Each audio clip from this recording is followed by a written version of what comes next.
Bonjour. À la demande du JIROM, on m'a demandé de me présenter. Je suis Jean-Claude Descaries, neuroradiologue à l'hôpital Sainte-Justine, et de vous partager trois anecdotes que je trouve particulièrement amusantes de ma pratique de neuroradiologue pédiatrique.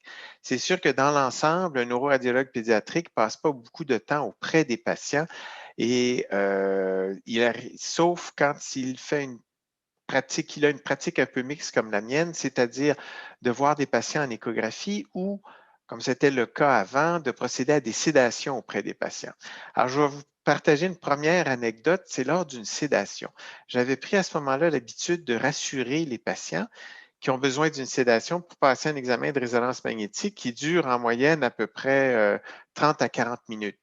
Et j'essayais d'amadouer l'enfant, puis cet enfant-là pleurait, puis était en détresse, puis montrait beaucoup de colère.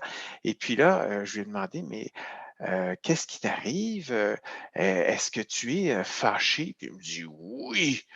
Puis là, j'ai dit, est-ce que tu as de la peine? Puis il me dit oui. Puis là, je lui ai dit, mais pourquoi es-tu fâché? Je suis fâché parce que j'ai de la peine.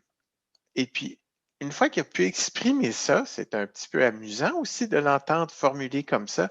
Il s'est beaucoup calmé, puis là, on a pu lui donner le médicament, la sédation par voie intraveineuse. Il y avait des choses en accès, puis ça a très bien été. Alors ça, c'était vraiment un beau moment. Deux autres moments, ceux-là en échographie, où je suis aux prises avec un charmant petit garçon trisomique, mais qui était très impatient. Et je commence mon examen, puis à peine j'ai commencé, il dit, c'est fini? J'ai dit, non, non, c'est pas fini. Laisse-moi faire l'examen. Une minute plus tard, c'est fini?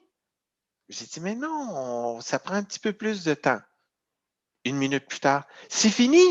Non, non, non, inquiète-toi pas, là. Ça va bien aller. Écoute, on va avoir fini avant Noël. Une minute plus tard, c'est Noël? Alors, c'était évidemment la mère et moi, on a craqué puis on a trouvé ça tellement charmant comme moment que ça m'est resté profondément ancré dans la mémoire. Et puis, un autre moment, c'est que j'ai commencé depuis déjà un bon moment à montrer les images à un écran derrière moi d'échographie. On a cette possibilité-là à l'hôpital Sainte-Justine. Et là, je fais l'échographie d'un jeune garçon de 5 à 6 ans et à chaque organe, mais je lui en parle un petit peu. Et puis, pancréas, vésicule biliaire, des choses comme ça. Et là, j'arrive à son rein droit. Puis là, je lui dis, vois-tu, là, regarde bien dans l'image.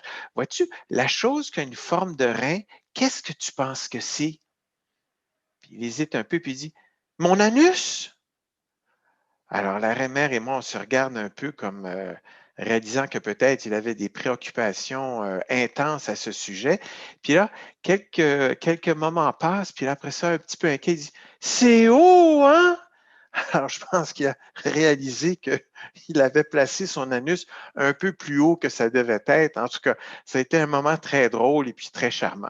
Alors voilà, je vous ai partagé quelques anecdotes que j'espère vous trouverez amusantes, illustrant un peu ce qu'on peut connaître quand on pratique, comme moi, là, une pratique mixte, surtout avec des patients pédiatriques. Merci.